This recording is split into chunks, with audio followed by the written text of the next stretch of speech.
It's time to sit back, relax, and listen to Change Your Attitude, Change Your Life. Change Your Attitude, Change Your Life will inspire, motivate, and empower you. Live your best life now. Listen, learn, think, and decide. Change your attitude, change your life. And now, here's your host, Joan Herman.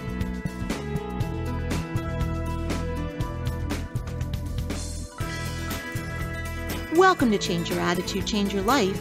You're listening to us in your neighborhood from coast to coast and around the world. Thanks for tuning in. I'm Joan Herman, author, speaker, and your host.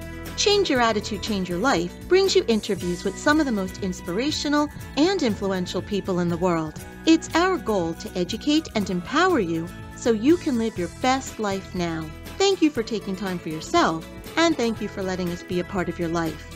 We have another great show for you today. Joining me is Mallika Chopra, author of the new book, Living with Intent. Mallika is here to help us learn how to experience more joy and balance in life.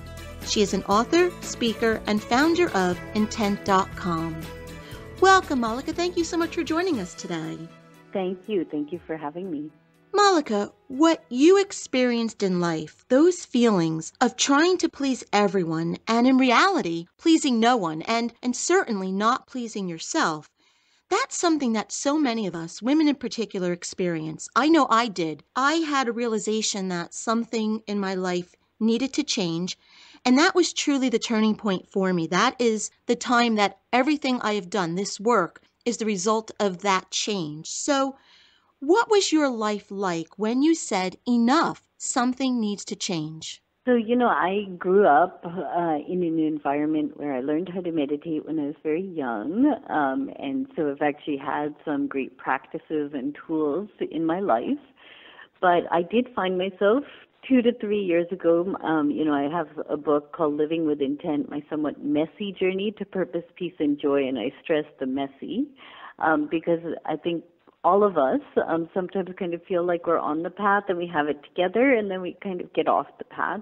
And I, as you described, really had a moment where I one day was actually speaking in front of an audience, teaching meditation and talking about health and balance. But while I was speaking, I was having a completely different dialogue with myself about how, I was feeling bloated, off of my sugar high, addicted to caffeine, not exercising, feeling like I'm not taking care of myself, I'm not working, in the way that I want to. I'm constantly feeling torn between my work life and my professional life.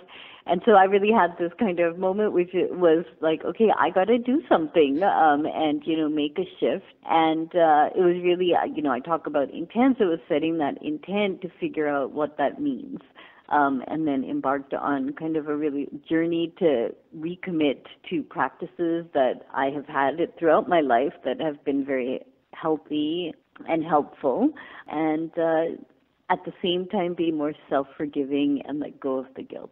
Mallika, as you said, you've grown up with a lot of these teachings. Your father is Deepak Chopra. And did you ever just say to yourself, did that add pressure? Did you say to yourself, I should know better than this? Was that an additional pressure for you?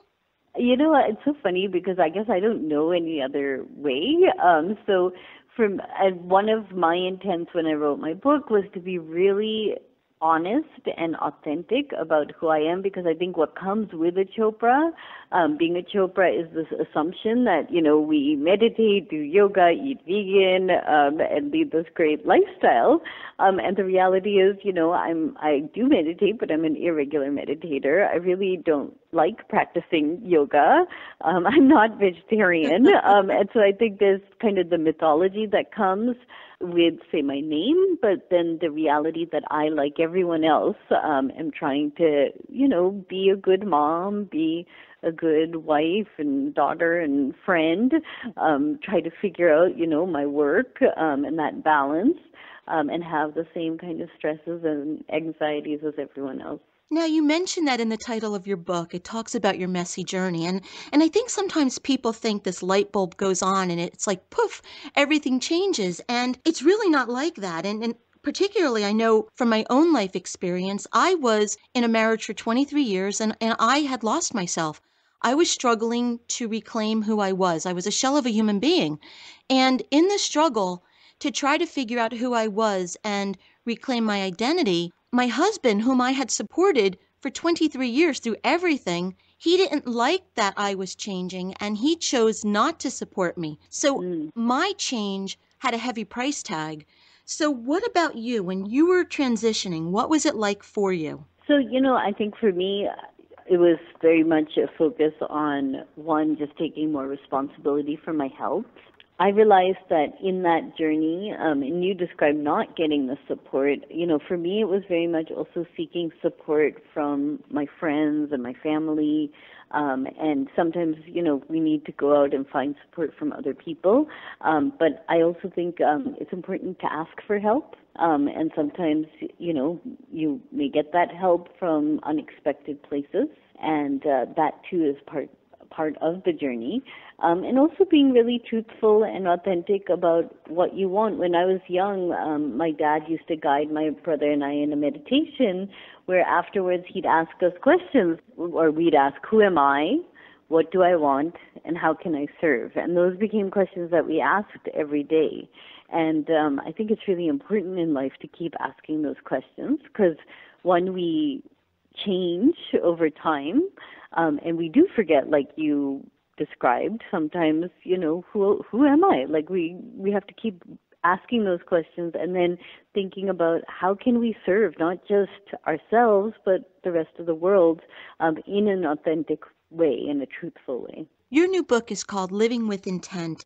And what does that mean? What does it mean to live with intent? So, for me, living with intent is leading a healthier, happier, more connected and purposeful life. And it's setting what I describe intents as very different from goals. Goals kind of are very task-oriented and a mental kind of activity, whereas intents really come from that place deep in our soul where we really ask ourselves those same questions, who am I, what do I want, how can I serve? The phrase my dad used to have us say when we were young is from a book called A Course in Miracles, and it goes, I'm responsible for what I see, I choose the feelings I experience, and set the goals I will achieve. And everything that seems to happen to me, I ask for and receive as I have asked. And he'd ask us, what do you ask for? As kids, and we'd say tickets to the Celtics, a trip to Hawaii. There's so many things you can ask for. And he'd say, well, what about asking for happiness, love, connection, inspiration, purpose? So for me, that's what intent is. It's asking for the qualities in our life that will kind of make it a richer, more meaningful experience. And what lessons did you learn throughout this process? So, I really spent a lot of time thinking about a lot of the lessons that I had been taught growing up, and then kind of recommitting to them. So I came up with a path to intent based on that around the acronym INTENT. And the basic tenets of that is I is for incubation, which for me was really going back to my meditation practice, asking myself those questions, really thinking about what do I want in my life. N is for notice, which is noticing internal dialogue. I found myself complaining a lot, feeling guilty, and the language that I was using just to describe my life really was what I was manifesting. Also noticing the people, the places, the circumstances that we come across every day that has opportunity for growth. T is for trust, so trusting our intuition, trusting that the universe and people are out there to support us. E is for express. I'm a big believer in expressing your intent, stating what you want, and then taking ownership of it and beginning, the wheels to make it happen. The next N is for nurture, which is what we discussed about, taking care of ourselves and nurturing ourselves, nurturing relationships, asking for help and support. And then the final T is for take action, because I do think there's time when there's a time for SMART goals and being really active and focused as well. But when we do all the other stuff, that becomes much easier. So focusing on the take action part, if someone's listening right now and they're saying that this is exactly what I need, these are the changes that I need to make in my life, how can someone move from thought to action? How can they implement what you're advising tomorrow? So I think it's a process. I think, one is making sure that what you're asking for is really what is going to feed your soul. Because part of what I realized in this whole process is that, so much of my goals were things that other people placed on me or really driven by ambition, which is fine and great. I'm a very ambitious and competitive person. But for me, when I really went to a quiet place, if I have incubation as that first step, is to make sure that I'm also being really honest and truthful about what I want. As I said, also, when you notice, when you really start to be active in noticing, that's part of taking action as well, you come across people, you come across opportunities. You may run into someone in an elevator or at the grocery store that can help you on that journey. But I do think also that there is a time, and I outline in the book, for creating SMART goals, for creating some milestones and steps and actively seeking opportunity in your life as well. How has your life changed? My life has actually really changed in quite a nice way. I think I'm much more anchored and frenetic in my daily activities, whereas it's not that I'm any less busy. In fact, I'm probably busier, but I'm coming from a place where I feel more anchored and connected. Just the meditation practice alone gives me much more kind of daily peace. And also just feeling like I'm on a path that, I'm living with intent. I'm doing what I want to do every day. Mallika, you've mentioned your father a few times throughout this interview. What role did he play in this journey? My father is critical to my journey. I grew up in this space. So I learned how to meditate when I was 9. That being said, it wasn't really my thing. Mm-hmm. I've worked all over the place. I've been to good schools. I've kind of traveled all over, and really I'm a mom with 2 kids and a busy life. But I do think I've always had access to my father's knowledge, and I actually did tap into him probably for the first time when I embarked on this journey, and went to him one day kind of confessing almost that, I was kind of stressed and feeling unhealthy and overwhelmed, and my dad was kind of in shock because he was reacted more from like a dad mode, and then kind of though was able to help guide me in terms of really thinking about what balance is, and I share a lot of the tools that I've learned and been blessed to learn. It's funny, Mallika, you're a mom and I'm a mom, and I keep thinking you must have made him so happy when you went to him with that. Yeah, I guess so. Although I have to say, I think his first reaction was more one of panic, like him looking to my mom because I usually go to my mom for, when I'm more looking for advice. So this was like a first but funny time. The book is Living with Intent, My Somewhat Messy Journey to Purpose, Peace, and Joy by Mallika Chopra. If you would like to get more information about Mallika, her work, intent.com, you can visit her site, mallikachopra.com. Mallika, in our final moments, what would you like to leave our listeners with? I think you had asked kind of the lessons that I learned. One of the things I was able to embrace in this whole journey was that life is about joy. We can't take it too seriously because once we start doing that, we get lost and forget kind of the bigger meaning. So my hope is that people can really be honest with themselves about what will give them joy and happiness, and then go for it. Mallika, thank you so much for joining us today and for this wonderful reminder about the importance of finding our passion, our purpose, living a life of joy, and as you say, living with intent. It has been my pleasure to have you here, so thank you so much. Thank you. We'll be right back.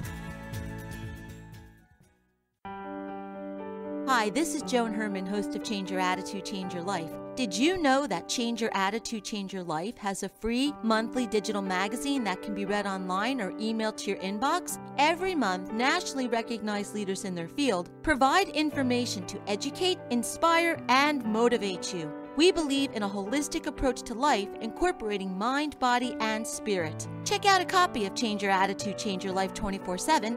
Visit cyacyl.com and be sure to tell your friends.